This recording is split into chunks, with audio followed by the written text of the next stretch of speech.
প্রতিবেশী দেশকে বলবো, আপনারা নিজের চরকায় তেল দেন, আপনারাও শান্তিতে থাকেন, আমাদেরকেও শান্তিতে থাকতে দেন। সব চেঞ্জ করা যায়, প্রতিবেশী চেঞ্জ করা যায় না। আমাদের ল্যান্ড তাদের ল্যান্ড, পাশাপাশি। আমরা চাই তারাও সুখে থাক, আমরাও সুখে থাকি, ঠিক কিনা? কিন্তু প্রতিবেশী হলে বন্ধুত্বপূর্ণ আচরণ করতে হয়। প্রতিবেশী যদি বন্ধু না হয়ে প্রভু হতে চায়, এরকম দানব প্রতিবেশী কেউ চায় না।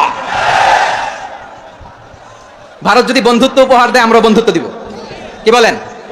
তারা যদি বন্ধু সুলভ আচরণ করে, আমরাও বন্ধুত্ব উপহার দেব। কারণ আমাদের পররাষ্ট্র নীতি হচ্ছে সবার সাথে বন্ধুত্ব, কারোর সাথে বৈরিতা নয়। আলহামদুলিল্লাহ বলেন, কত চমৎকার পলিসি আমাদের।